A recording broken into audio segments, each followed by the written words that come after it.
ఇంకొక మాట, మహిళల మీద అత్యాచారాలు రేవంత్ రెడ్డి గారు వచ్చినప్పటి నుంచి రాకెట్ పెరిగినట్టుగా పెరిగిపోతూ ఉన్నాయి. Today's numbers you can all check in NCRB. 2500 women have been raped in the last 1 year.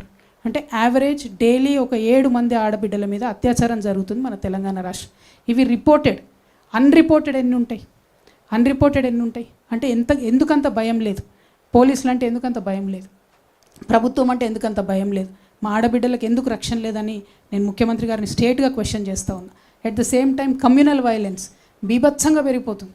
రోజు ఏదో ఒక దగ్గర ఒక గుడిలో అమ్మవారి విగ్రహాన్ని ధ్వంసం చేస్తారు, లేకపోతే ఒక మసీద్ని ఏదో చేస్తారు, లేకపోతే ఒక చర్చ్ మీద దాడి చేస్తారు. Why is this happening? Why are you not able to control?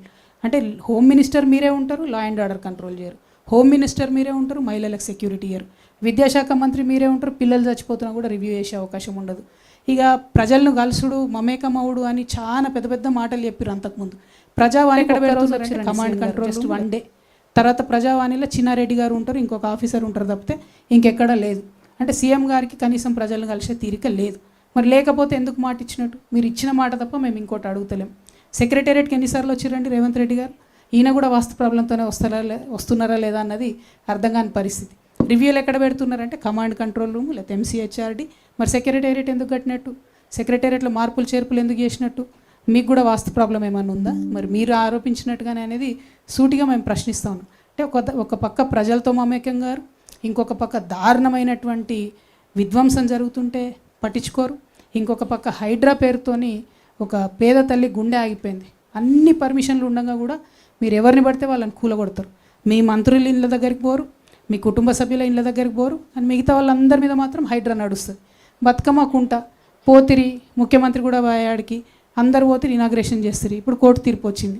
ఇప్పుడు ఏం చేస్తారు? దానికి ఎట్లా చేస్తారు? దాన్ని ఎట్లా కాపాడతారు? అంటే ఏమాత్రం కనీసం కొంత న్యాయం ఉందా లేదా అని ఆలోచన లేకుండా ఎటుపడితే అటువైపు కూలగొట్టాలి, ప్రచారం చేసుకోవాలి, తర్వాత ఏదైతే అదవుతుందని ఒక లెక్కలేనితనం, లాపర్వాయి. ఈ లెక్కలేనితనంతోనే పోయిన ప్రభుత్వం గద్దె దిగింది. ఈ లెక్కలేనితనంతోనే ఇప్పుడు మీరు కూడా గద్దె దిగబోతూ ఉన్నారు. రేవంత్ రెడ్డి గారికి, కాంగ్రెస్ పార్టీకి నేను ఇవాళ సవాల్ చేసి చెప్తున్నా. మీరు రెగ్యులర్గా ఎన్నికలు వస్తే 800 రోజులు ఉంది. మీ ముఖ్యమంత్రి గారు బోనస్ 6 నెలలు అన్నట్టు వస్తే 1000 రోజులు ఉంది.